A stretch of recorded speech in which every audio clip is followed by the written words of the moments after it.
Muy buenas, queridos hermanos de Arte Radical para Cristo. Es un gozo para mí poder estar aquí online impartiendo esta conferencia teológica, profética con todos vosotros. Me da alegría saber que la página sigue creciendo, ya sois más de 40.000, ¿no?, en las redes, y que Dios sigue usando vuestra página, vuestro canal para propagar sana doctrina, ¿no?, en estos días de confusión. Mi nombre es Will Graham.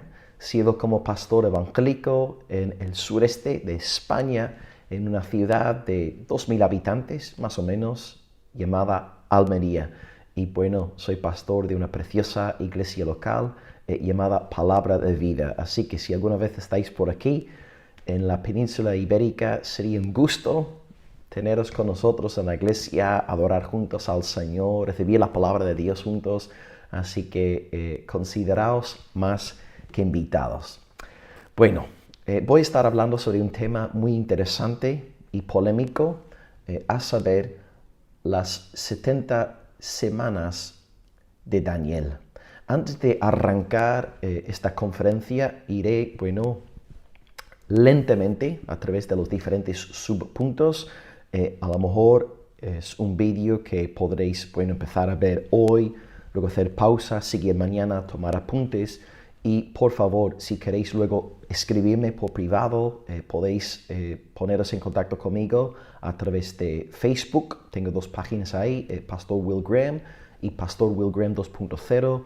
También tengo mi página de YouTube con la dirección de Gmail y también mi página web www.pastorwillgraham.com. Ahí también me podéis enviar mensajes, así que estaría encantado de estar en contacto con todos vosotros y serviros de la forma que sea posible.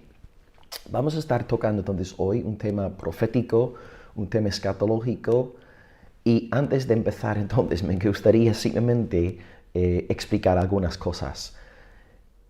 En cuanto a lo profético y lo escatológico, tenemos que entender que hay un gran marco de libertad en el campo evangélico. No debemos condenarnos los unos a los otros por diferencias secundarias en asuntos proféticos. Si alguien, por ejemplo, niega la segunda venida de Cristo, sí tenemos que denunciar a aquel pastor, a aquel predicador, a aquel ministro, a aquel creyente, porque está enseñando un error, está atentando directamente contra, por ejemplo, el credo apostólico.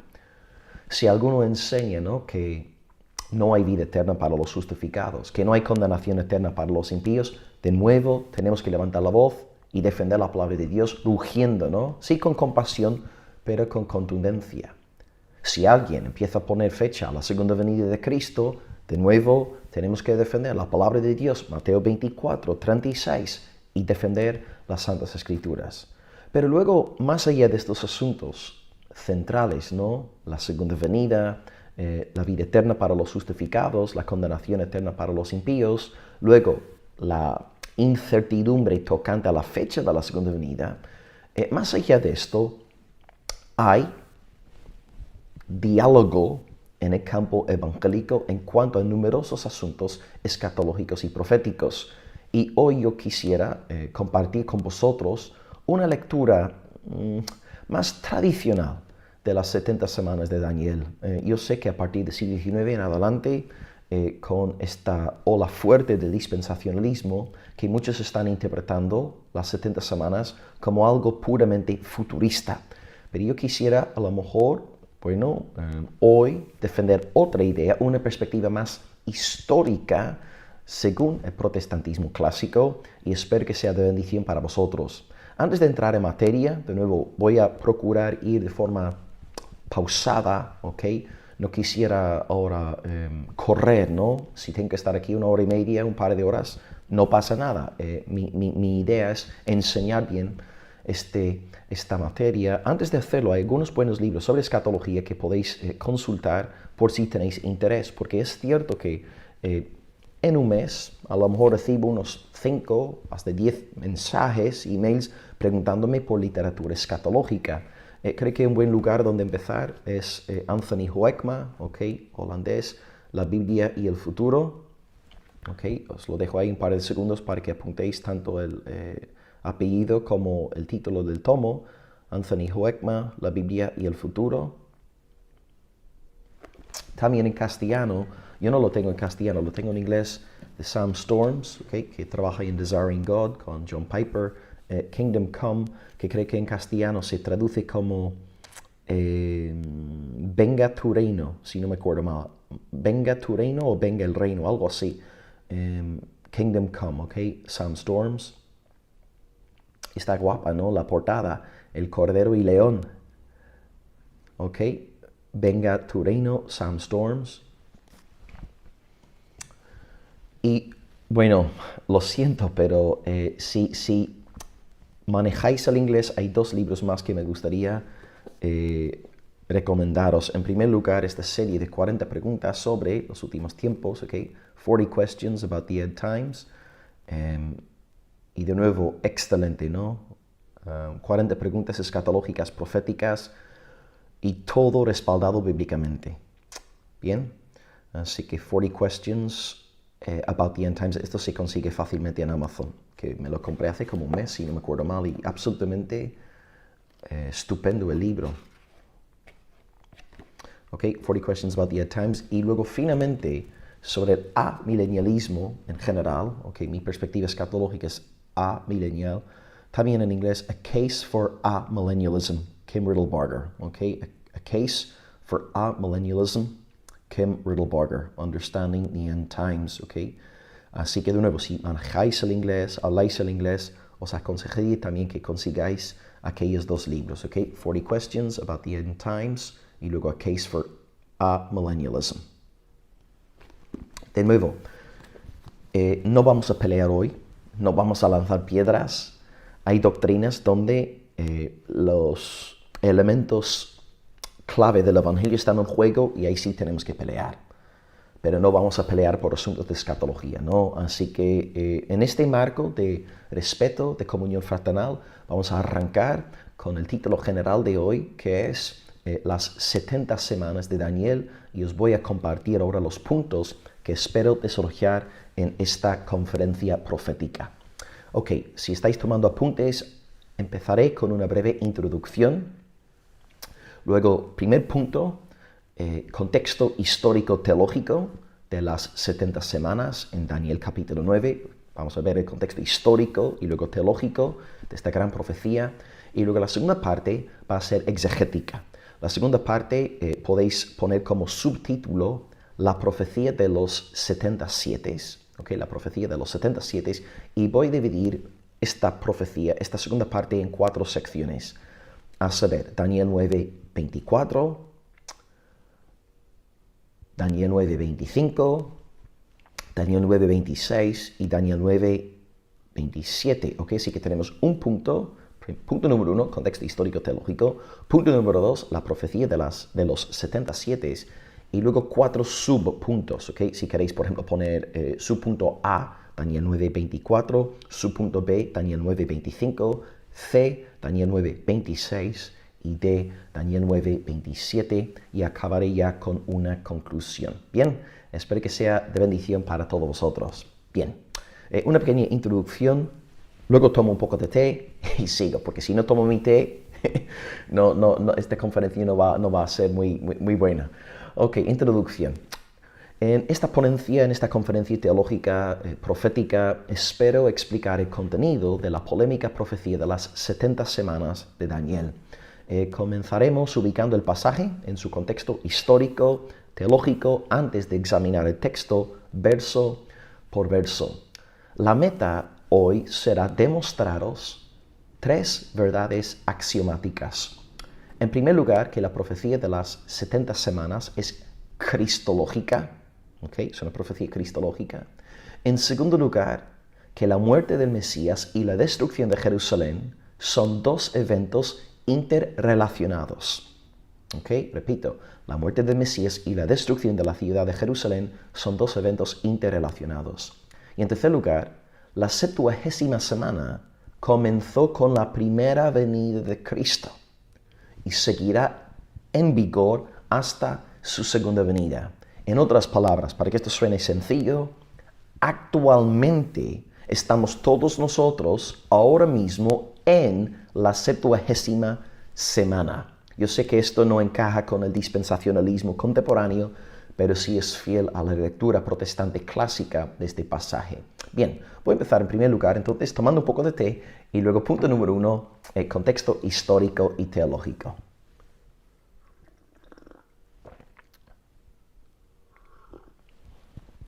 Gloria a Dios, y está calentito, qué bueno. Ok, número 1, contexto histórico y teológico. La profecía de las 70 semanas fue pronunciada en un momento histórico concreto, a saber, según Daniel 9, versículo 1, en el año primero del rey Darío, hijo de Asuero, de la nación de los Medos, que vino a ser rey sobre el reino de los Caldeos. Fue por el año más o menos 539-538 a.C., y Darío el Medo reinó al mismo tiempo que Ciro el Persa. Daniel, en el capítulo 9, al considerar que la profecía de Jeremías 25, del 11 al 14, tocante a la destrucción del imperio babilónico se había cumplido por medio de la victoria de los reyes de los medos y los persas, se dirigió al Dios de Israel rogándole que cumpliera una segunda promesa dada a través de Jeremías. Esto es, la restauración futura de la santa ciudad Jerusalén y de su santo templo después de 70 años. Y la oración entonces que Daniel presenta en Daniel capítulo 9, todo lo que le está orando, el contenido de la oración presupone el pacto de Dios con el pueblo de Israel. Por un lado, por ejemplo, vemos el pacto claramente reflejado en el uso de los nombres divinos que el profeta emplea para buscar al Dios de sus padres, Yahvé y Adonai. Y por el otro lado, el versículo 4 hace mención explícita del pacto. Cito Daniel 9:4, dice: Ahora, Señor, Dios grande, digno de ser temido, que guardas el pacto y la misericordia con los que te aman y guardan tus mandamientos. Como señala aquí Kim Riddlebarger, ¿qué es la oración del profeta Daniel sino una petición para que el Dios de misericordia renueve su pacto con su pueblo? Este contexto teológico del pacto es indispensable para entender la respuesta que el ángel Gabriel le da a Daniel. Cuando el ángel responde aludiendo a 70 semanas, o según el hebreo, 77, Gabriel está hablando en términos del pacto que Dios había establecido con Moisés. Daniel, como fiel judío versado en las Escrituras y en los términos del pacto, como su oración en el capítulo 9 nos revela, él habría pensado enseguida en Levítico, donde Dios exigió que la tierra prometida descansara cada séptimo día, cada séptimo año y cada séptimo año, es decir, cada 49 años. Si no sabéis, al terminar cada ciclo de 49 años, se tenía que celebrar enseguida el año del jubileo, periodo en el cual se cancelaban todas las deudas y los israelitas volvían cada uno a su posesión, según Levítico 25:13. El jubileo, pues, llegó a ser sinónimo de justicia y de libertad. Y dado este contexto teológico del pacto, 77 representan 10 jubileos. No es por casualidad, pues, que los 77 traigan la justicia perdurable, según Daniel 9:25. Este contexto teológico de la oración y la profecía de Gabriel libra al intérprete bíblico de la tentación de interpretar las 70 semanas o los 77 de manera estrictamente cronológica.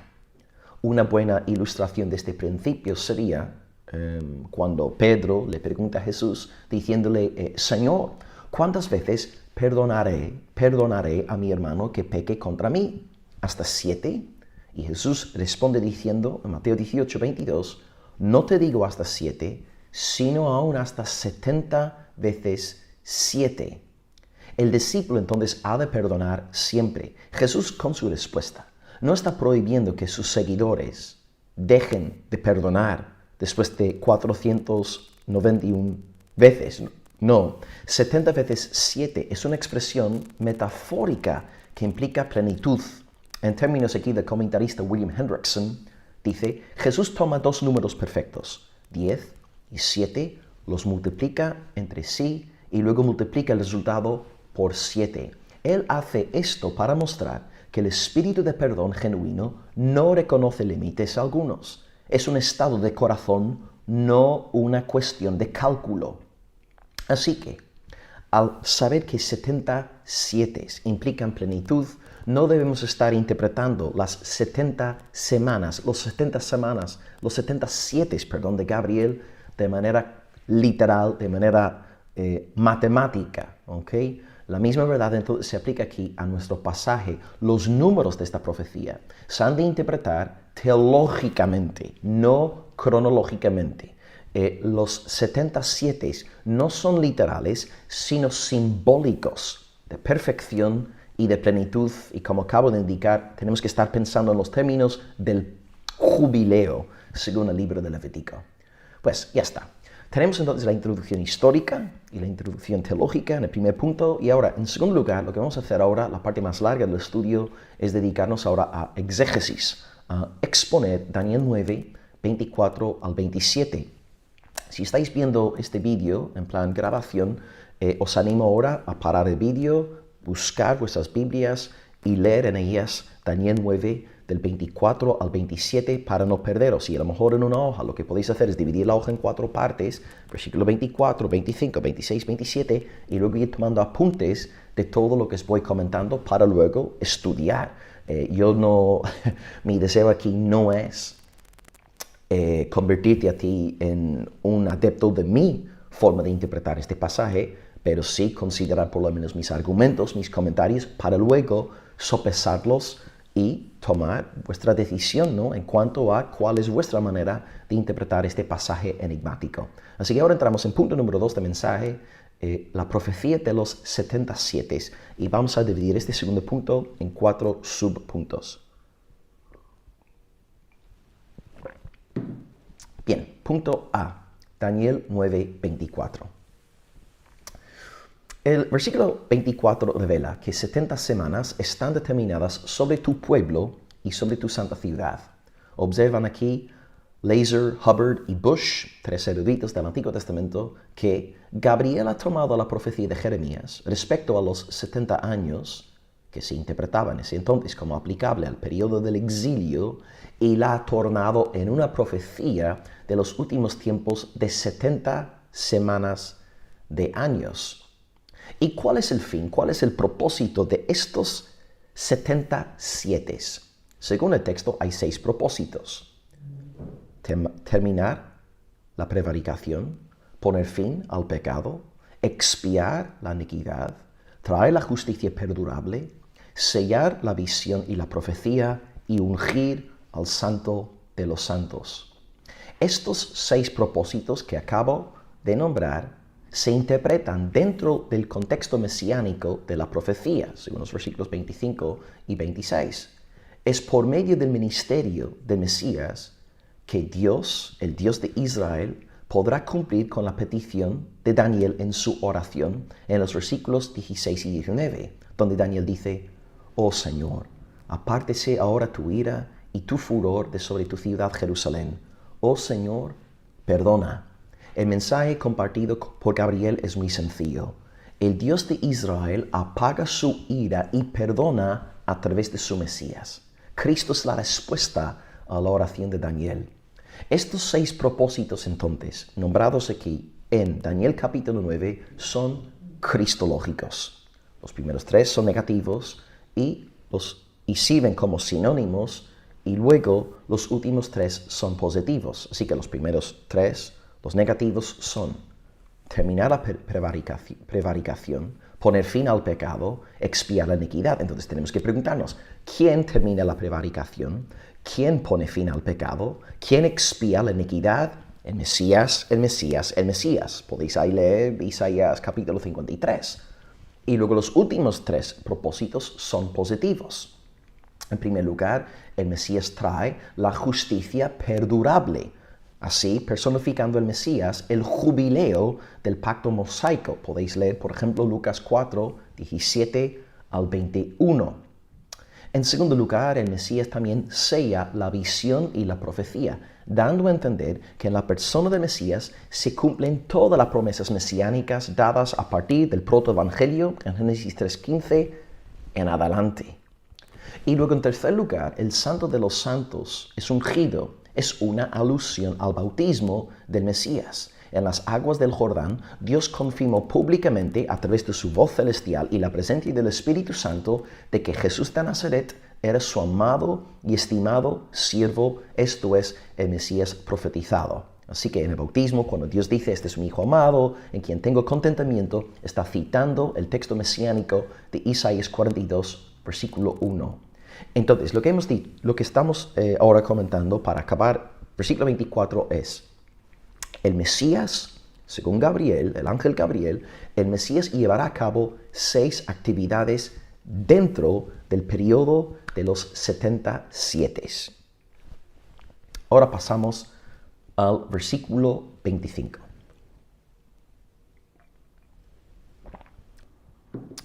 El siguiente versículo, Daniel 9, 25, divide la profecía en 2 partes. Un periodo de 7 sietes y luego otro periodo de 62 sietes. En total, entonces son 7 más 62, 69. Y luego falta un 7, ¿no? Y el ángel hará mención del último 7 en los versículos 26 y 27. Y dedicaremos más tiempo a estudiar aquellos 2 versículos. Bien, el primer periodo, entonces, según el esquema de 7 sietes, un gran jubileo, comienza, según el texto, con la salida de la orden para restaurar y edificar a Jerusalén hasta su edificación. Y ahí tenemos una respuesta directa a la petición de Daniel. Ahora la pregunta sería, ¿cuándo salió aquella orden? Aquí los comentaristas están divididos, no obstante, la confusión se debe en gran parte a una lectura literal, no teológica, de los 77. La conclusión del libro de Crónicas es muy sencilla y nos da la respuesta. Enseña, según de Crónicas 36, del versículo 22 al 23, dice que Dios despertó el corazón de Ciro, el rey de los persas, el Ciro que estaba reinando juntamente con Darío el Medo, y dice el texto, para que se cumpliera la palabra de Dios por boca de Jeremías. ¿Cuál palabra por boca de Jeremías? La profecía a la cual Daniel apela en su intercesión, la promesa de la reedificación del templo. En palabras de José Grau, esto halló cumplimiento en el primer año del reinado de Ciro, por su decreto liberador promulgado en el año 538 a.C., que permitió regresar a Jerusalén los judíos. Así que el primer periodo de 7 sietes arranca con la orden de Ciro y se cumple con la restauración, la reedificación del templo en Jerusalén. Interpretamos esto simbólicamente, teológicamente, no de forma matemática, no de forma literal, como ya explicamos en cuanto a 70 veces 7 hay que perdonar. Y luego tenemos un segundo periodo. El segundo periodo de 62 semanas, o 72 sietes, se extiende desde la reconstrucción del templo en tiempos angustiosos hasta la venida del Mesías. Y aquí Martin Lloyd-Jones dice lo siguiente: es una referencia clara al primer advenimiento de nuestro Señor y Salvador Jesucristo. Esto no ofrece demasiadas dificultades y la mayoría de las personas están dispuestas a aceptarlo. Entonces, los tiempos angustiosos que caracterizan todo este periodo son la señal de que el jubileo de los jubileos no llegará antes de la venida del Mesías. Y como veremos más adelante en los versículos 26 y 27, la primera venida del Señor tampoco será un tiempo de plena libertad porque se quitará la vida al Mesías. La implicación sería que el verdadero jubileo llegará después de los 77. Por lo tanto, lo que podemos decir antes ahora de entrar en versículos 26 y 27, donde hay mucha discusión, mucha discrepancia, lo que podemos decir hasta ahora es: los 7 comienzan con la orden de Ciro y se cumplen con la reconstrucción del templo, mientras que los 62 empiezan con la reedificación de la casa de Dios y acaban con la primera venida del Mesías. Ahora, lo difícil. Espero que estéis todavía conmigo. Si no, de nuevo podéis poner pausa, volver a ver ciertas partes del vídeo. Y ahora vamos a entrar ahora en lo fuerte, ¿no? El plato fuerte ahora, versículos 26 y 27. Tomo más té para prepararme. Hasta este punto de nuestro estudio hoy, Gabriel ha hablado sobre 69 sietes, ¿no? 7 más 62. Falta un 7 para completar el número de 77. Y el ángel describe las características del último 7 en los versículos 26 y 27, los cuales están estructurados según el paralelismo hebreo. La primera parte del versículo 26 corresponde a la primera parte del versículo 27 y la segunda parte del versículo 26 corresponde a la segunda parte del versículo 27. ¿Qué aprendemos entonces de la primera parte del versículo 26? Dice: después de las 62 semanas, se quitará la vida al Mesías, mas no por sí. Aquí en hebreo la expresión mas no por sí significa que se quedará sin nada. Pero a nivel exegético, lo más importante aquí es comprender que la profecía de Gabriel significa que el Mesías perderá su vida en la semana número 70. Si se quita la vida al Mesías después de la semana número 69, el Mesías tiene que morir necesariamente en la última semana, la 70ª semana. Y huelga a recalcar aquí que, a diferencia de la lectura dispensacionalista del pasaje, el texto no habla sobre ningún vacío entre semana 69 y semana 70. Si no hay ningún intervalo entre los primeros 7 y los 62 7, ¿por qué tiene que haberlo entre semana 69 y semana 70? No hay ningún intervalo aquí. Irónicamente, esta forma de interpretar la profecía con un supuesto vacío cronológico en mente viola la hermenéutica literalista del campo dispensacionalista. Y lo digo, por cierto, con todo el cariño y todo el amor del mundo. Tengo muchos amigos dispensacionalistas. Y la segunda parte del versículo 26 habla sobre otro personaje. Luego del Mesías haber perdido su vida, dice la segunda parte del versículo 26, el pueblo de un príncipe que ha de venir destruirá la ciudad y el santuario. Y su fin, es decir, el fin de la ciudad y el fin del santuario, será con inundación. Y hasta el fin de la guerra durarán las devastaciones.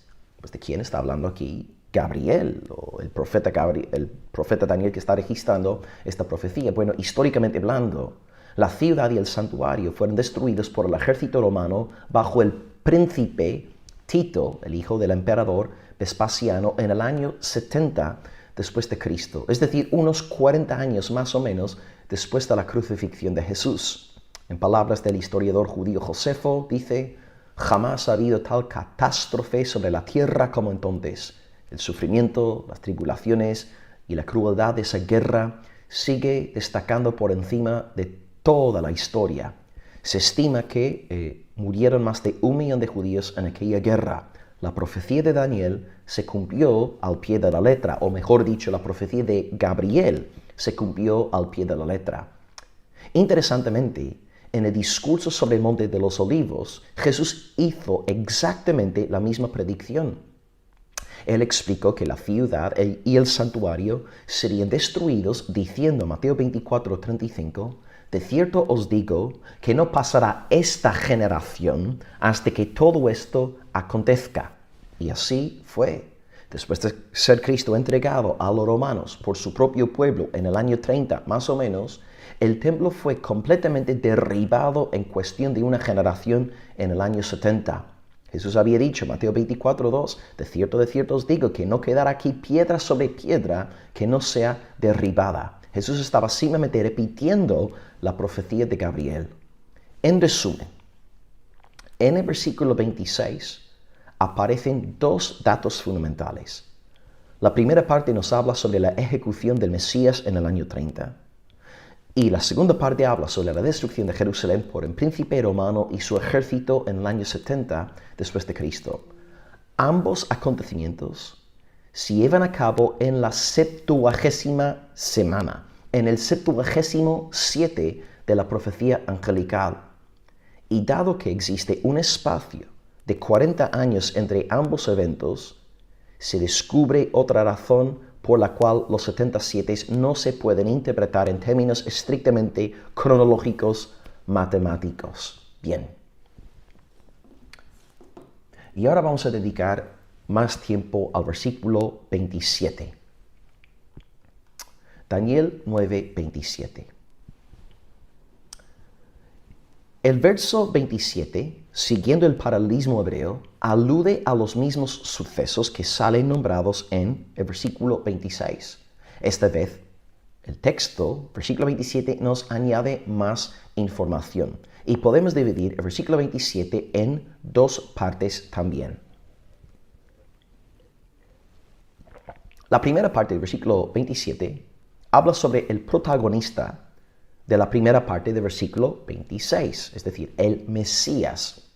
Entonces, en el versículo 26 hemos aprendido que el Mesías perderá su vida y se quedará sin nada. Ahora, según el versículo 27, el Mesías dice, por otra semana confirmará el pacto con muchos y a la mitad de la semana hará cesar el sacrificio y la ofrenda. Repito, por otra semana el Mesías confirmará el pacto con muchos y a la mitad de la semana hará cesar el sacrificio y la ofrenda. Este texto entonces nos revela que el 77 cuenta con dos mitades. Por lo tanto, lo que tenemos en la profecía es 7 sietes seguidos por 62 sietes seguidos por dos bloques de 3 sietes y medio. Y estos dos bloques de 3 sietes y medio equivalen a 7, es decir, el último 7. Bien, en la primera mitad de la última semana, el Mesías ejecutado hace cesar el sacrificio y la ofrenda. Puesto que el contexto de la profecía tiene que ver con la destrucción de la santa ciudad y su templo, se entiende que es una alusión a los sacrificios levíticos. Por medio de la muerte del Mesías, el Mesías que es el gran antitipo, ¿no? Las sombras del Antiguo Testamento ya no hacen falta.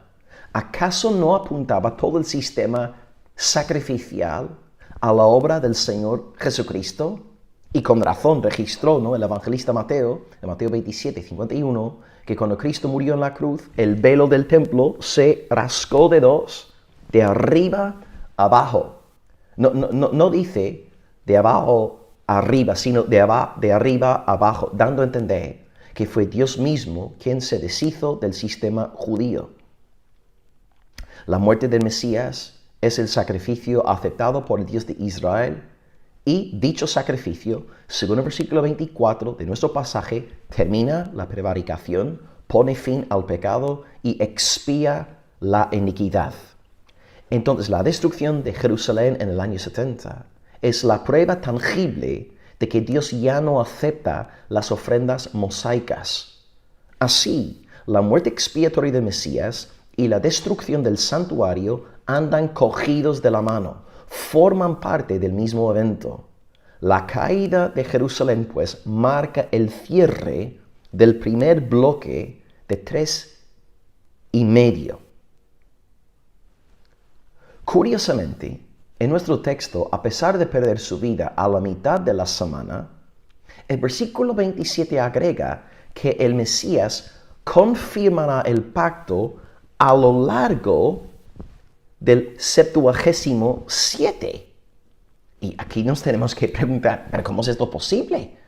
¿Cómo puede el Mesías morir de forma expiatoria para perdonar el pecado y luego seguir confirmando el pacto a lo largo de la semana si el Mesías ya falleció, si ya está difunto, si ya se quedó sin nada? ¿Cómo puede el Mesías seguir confirmando el pacto con muchos a lo largo de la segunda mitad de la última semana?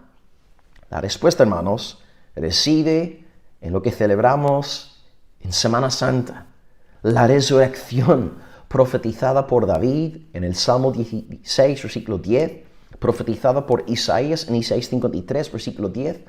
Cristo resucitará y por lo tanto podrá seguir confirmando el pacto con muchos a lo largo de la última semana, porque Él resucitará gloriosamente al tercer día. Aleluya. Y ahora, a nivel exegético,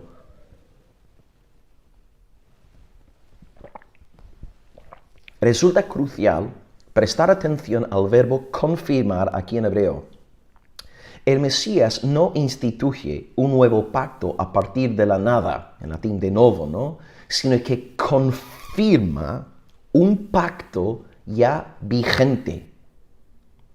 Se utiliza el verbo gabar, es decir, confirmar, no karat, hacer en hebreo. Esta distinción aquí es importante.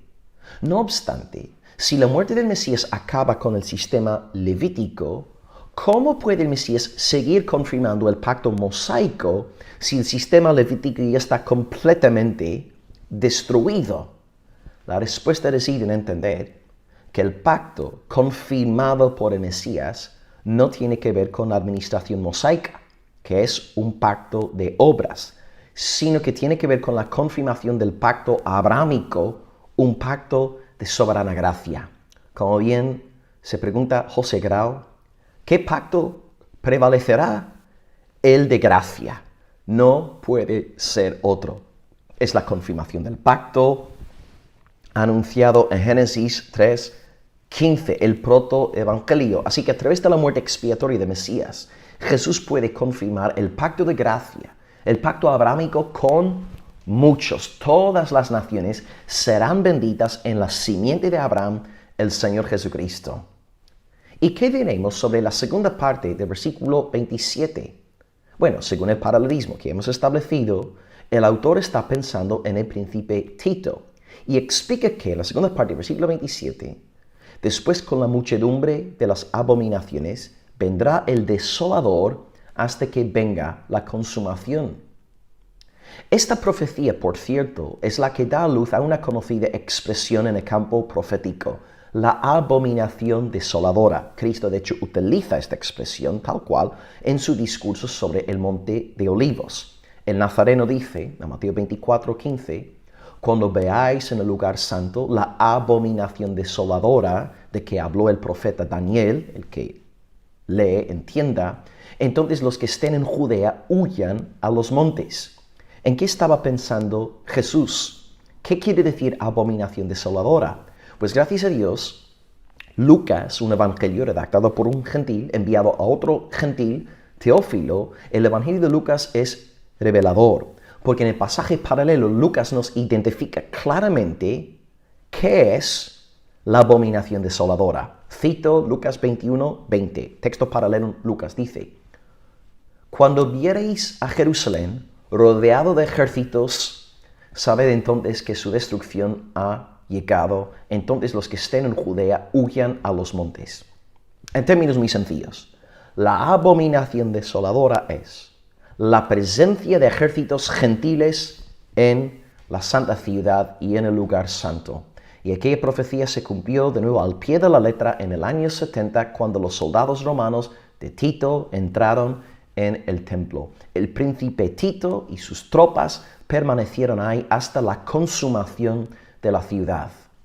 Ahora, la parte más ambigua de la profecía es la última cláusula donde alude, el versículo 27, a lo que está determinado se derrame sobre el desolador. La lectura más natural de este pasaje indicaría que la caída de Jerusalén fue la manifestación objetiva de la ira de Dios siendo derramada sobre la ciudad. Sin embargo, el desafío aquí es descifrar la siguiente duda. ¿Por qué Gabriel el ángel identifica a Tito como el desolador en la penúltima cláusula, para luego hablar de la santa ciudad como el desolador en la última cláusula? Tal vez la solución esté en un juego de palabras que pone de manifiesto que la verdadera causa de la destrucción de Jerusalén fue la incredulidad de los israelitas por haber rechazado al Mesías. Y ya que la ciudad se había opuesto a su Mesías, Dios respondió con juicio a través de su instrumento escogido, Tito. ¿Cómo no pensar, por ejemplo, en Lucas 13, 34 o 35? Oh Jerusalén, Jerusalén, que matas a los profetas y apedreas a los que te son enviados. ¿Cuántas veces quise juntar a tus hijos como la gallina a sus polluelos debajo de sus alas y no quisiste? He aquí, vuestra casa os es dejada desierta. La implicación entonces sería que Jerusalén causó su propia destrucción por su dureza de corazón y por eso Dios levantó a otro desolador, Tito, para ejecutar su sentencia de juicio. Ahora bien, hermanos, antes de concluir nuestro estudio, hemos visto que la muerte de Mesías y la destrucción del templo simbolizan el cierre de la primera mitad de la última semana. La última semana se divide en dos bloques de 3,5 y 3,5. El primer bloque de 3,5 se cierra con la destrucción del templo en el año 70. Y hay que entender que la muerte de Cristo y la destrucción del templo es solamente un solo evento. Sí, separado por 40 años, pero es un solo evento. Para acabar, ¿qué hacemos con la segunda mitad de la semana 70? ¿Qué pasa ahora con los últimos 3,5? ¿Qué podemos decir al respecto? Pues aquí, hermanos, apelo a la doctrina de la revelación progresiva. Nosotros, los protestantes y los hermeneutas, ¿verdad?, interpretamos el Antiguo Testamento a la luz del Nuevo, como bien explica Gregory Beale en estos dos libros que tengo aquí atrás, ¿no?, sobre la teología bíblica del Nuevo Testamento. Os aconsejo también, si os interesa el tema de la teología bíblica, que consigáis estos dos tomos recién traducidos a castellano, Un manjar, un banquete. ¿Qué hacemos entonces con los últimos 3,5? Pues gracias a Dios hay un libro en el Nuevo Testamento que nos explica el significado de esta profecía de Daniel en 1, 2, 3, 4, 5 ocasiones. Hay un libro en el Nuevo Testamento, también un libro apocalíptico que explica claramente y revela claramente de qué va todo esto de 3,5. Y estoy pensando en el libro de Apocalipsis. Si abrimos Apocalipsis en el capítulo 12, versículo 14, habla sobre la edad de la iglesia como un tiempo, tiempos y mitad de tiempo. Es decir, un total de 3 tiempos y medio, 3,5. En Apocalipsis 12, 14, la mujer que está siendo perseguida, ¿verdad?, por el dragón, está siendo sustentada, alimentada, protegida por Dios en el desierto. Está hablando sobre la edad de la iglesia. El tiempo, tiempos y mitad de tiempo es el tiempo que Dios tiene su iglesia en el mundo testificando de su evangelio, pero a la vez sufriendo gran persecución. Y en Apocalipsis, además de este texto, en Apocalipsis 12, 14, hay 4 textos más donde se emplean expresiones idénticas. Tiempo, tiempos, mitad de tiempo equivalen a 42 meses y equivalen a 1260 días. Estos 3 términos son intercambiables. Tiempo, tiempos y mitad de tiempo, 42 meses y 1260 días. Y en Apocalipsis, gracias al Señor, tenemos 2 textos que nos hablan sobre 42 meses y 2 textos que nos hablan sobre 1260 días. Y vamos a ver que nuestra tesis queda completamente corroborada, a saber, que tiempo, tiempos y tiempo, los 3,5 tienen que ver con la edad de la iglesia hasta la segunda venida del Mesías. Los 4 textos, si queréis apuntarlos, se encuentran en Apocalipsis 11:2, 11:3, 12:6 y 13:5, además del 12:14 que ya os indiqué hablando de tiempo, tiempos y mitad de tiempo. 11:2, 11:3, 12:14 y 13:5, es decir, en cuestión de 3 capítulos, 5 referencias al mismo periodo de tiempo. Este periodo de tiempo es el tiempo de la iglesia. Bien, 11:2 dice que la santa ciudad será hollada por los gentiles 42 meses. La santa ciudad, el templo, es una alusión a la iglesia del Señor Jesucristo, como bien nos explica el pastor Joel Beeke.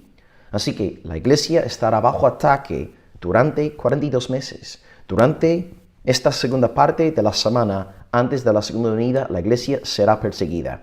Pero al mismo tiempo, en el 11:3, los 2 testigos que también representan la iglesia, ¿verdad? Los discípulos salían de 2 en 2 predicando la palabra de Dios. La iglesia al mismo tiempo, en este tiempo de gran persecución, seguirá dando testimonio a todo el mundo sobre la verdad del Evangelio, llamando a la gente al arrepentimiento. Luego, en el 12:6, al igual que en el 12:14, la mujer está durante este periodo de tiempo siendo sustentada. En el 12:6, la mujer está siendo sustentada durante 1260 días. Así que hay un testimonio evangélico, la iglesia está dando testimonio llamando a las personas al arrepentimiento. La iglesia, sin embargo, está siendo atacada por los gentiles, los incrédulos, según Apocalipsis 11, pero gracias a Dios, en todo este periodo, la iglesia está siendo sustentada, fortalecida y protegida por el Señor. Y finalmente en el 13:5 habla sobre la bestia que recibe autoridad para atacar a los santos y vencerlos durante un periodo de 42 meses.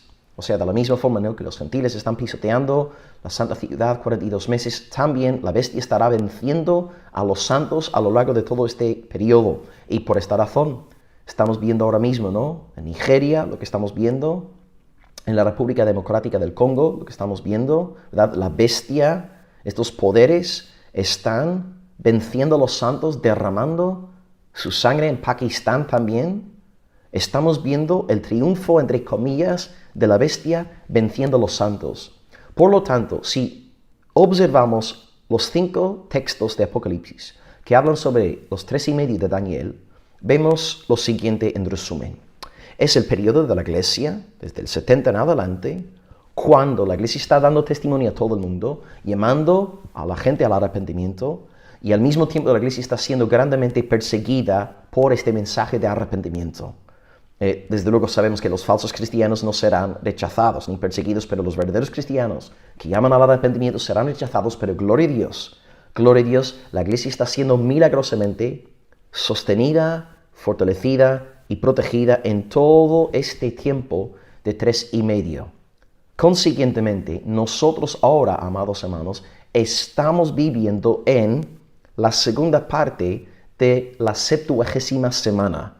La 70ª semana no es algo futurista, no es algo que estamos esperando después del arrebatamiento de la iglesia. No, hermanos, estamos en semana número 70 y llevamos 2000 años en semana número 70. Bien, ¿y qué vendrá entonces después del cierre de esta segunda mitad de la última semana? Pues el jubileo de jubileos, la justicia perdurable. Y en aquel entonces no habrá más tiempo angustioso. Así que durante 7 y 62 7 y el último 7 hay persecución, hay angustia, hay dolor y aflicción para el pueblo escogido de Dios, para llegar el cierre de este segundo bloque de 3,5. Cristo vendrá estableciendo la justicia perdurable y no habrá más dolor. Bendito sea el nombre del Señor. Amén. Pues concluimos entonces reflexionando sobre todo lo aprendido y de nuevo me imagino que tendréis que volver a poner el vídeo, volver a escuchar ciertas secciones. Espero que, lo del versículo 26 y 27 haya resultado iluminador. ¿Okay? Yo sé que la exposición de hoy es un poco contracultural en el ámbito dispensacional contemporáneo, ¿no? Pero no deja de ser un acercamiento más tradicional al pasaje. Ok, conclusión. En nuestro estudio hoy, en nuestra exposición, en nuestra conferencia profética, hemos procurado explicar el significado cristológico de la profecía de los 77 de Daniel, demostrando que su contexto histórico y pactual exige una lectura teológica no cronológica del pasaje. En cuanto al texto en sí, vimos en primer lugar que en el versículo 24 hay 7 actividades mesiánicas realizadas, 3 negativas, 3 positivas. Estas actividades se realizan dentro del marco de los 77 y es a través del Mesías entonces que el pecado se perdona y que la justicia perdurable se establece. Dios perdona y Dios da justicia perdurable a través del Mesías. En segundo lugar, el versículo 25 destaca que por un lado hay 7 sietes, desde la orden de Ciro hasta la reedificación del templo, y por otro lado hay 62 sietes entre la reedificación del templo y la primera venida del Mesías. Más o menos todos estamos de acuerdo ahí. En tercer lugar, versículo 26 describe el 77, profetizando sobre 2 eventos interrelacionados: la ejecución del Mesías y la destrucción de la ciudad de Jerusalén y de su templo, su santuario. Y en cuarto lugar, el versículo 27 resalta que los 2 acontecimientos nombrados en el versículo 26 ocurren en la primera mitad del 77. No obstante, pese a la muerte de Mesías, él sigue confirmando el pacto de gracia con muchos a lo largo de la segunda mitad de la semana, gracias al milagro de la resurrección. Y la gran esperanza para el pueblo mesiánico es saber que Cristo seguirá confirmando este pacto a través del testimonio que da su iglesia de él en esta tierra. El Mesías seguirá dando testimonio de este pacto de gracia hasta su segunda venida, día en el cual el jubileo perdurable se manifestará en toda su gloriosa plenitud. Con razón decían los creyentes primitivos al saludarse unos a otros: Maranata, Maranata, ven pronto, Señor Jesús. Queridos hermanos, espero que esta conferencia teológica profética os haya sido útil, de provecho. Espero que os anime a estudiar también el pasaje, a pelear con los asuntos exegéticos, contextuales que hemos nombrado. De nuevo, acabo diciendo, por favor, no peleemos por estos asuntos escatológicos. Podemos tener nuestras convicciones, defenderlas con mucha humildad, ¿no? Pero espero que haya sido útil esta horita que hemos invertido en este tiempo de estudio. Os mando un abrazo para todos. Gracias una vez más, Arte Radical para Cristo, para todo lo que estáis haciendo online, para vuestro maravilloso canal, que siga siendo muy bendecido, impartiendo sana doctrina para todo el mundo hispanoparlante. Os digo, yo, Pastor Will Grimm, estoy a vuestro servicio para serviros en lo que sea. Os amo en el Señor. Os mando un abrazo en el amor de Cristo desde Almería y acabo pues con una breve oración por vosotros. Aleluya. Pues gracias, amado Padre, por la bendición de estudiar el futuro a la luz de Cristo, de saber que dentro de poco nuestro Mesías ha de volver con el fin de establecer la justicia perdurable. Y gracias, Padre, en aquel día simplemente estará consumando todo lo que ya hizo en su primera venida. Estas 6 actividades mesiánicas realizadas por Él, te damos gloria por tú haber cumplido al pie de la letra tu hermosa, preciosa profecía que dio tanto ánimo al profeta Daniel en el momento, Señor, de gran angustia y dolor. Gracias, Padre, porque aprendemos hoy que siempre cumples con tu palabra. Y Dios, te pedimos, Padre, que en el mundo evangélico, que muchos, Señor, empiezan a emocionarse ante la luz de la segunda venida. Sabemos que aquí en el occidente hemos perdido de vista la gran promesa de la segunda venida, pero pedimos, Señor, que renueves nuestra fe en la edad venidera, en la promesa, en el Maranata. Sí, Señor, porque tu palabra ha dicho que tu Hijo ha prometido volver pronto. He aquí, vengo en breve, ha dicho tu Hijo, y queremos su promesa. Señor, te rogamos también por todos los ministerios de sana doctrina online. Gracias por Arte Radical para Cristo, todo lo que el equipo está haciendo, Señor, todos los buenos predicadores, los sermones, los pósteres, las encuestas, los artículos que vienen compartiendo. Sigue bendiciendo esta labor en todo el mundo hispanoparlante. Gracias, Padre. Estamos emocionados a ver cada vez más ministerios sanos, centrados en ti, anclados en ti. Y pedimos, Dios, que sigas prosperando su labor online. Pedimos que tu bendición esté sobre ellos, sus vidas, sus familias, y que muchos puedan llegar a conocimiento de Cristo, el bendito Mesías, a través de su labor, Señor. Te damos alabanza, te damos gloria en Cristo. Gracias por el estudio de este hermoso pasaje mesiánico. Gracias, amado Padre, por habernos permitido estar aquí hoy juntos. Te damos gloria y gracias en el nombre de Cristo Jesús, y el pueblo del Señor dice amén y amén. Pues un abrazo para todos, y desde Almería me despido como siempre diciendo Soli Deo Gloria. Amén. Hasta luego.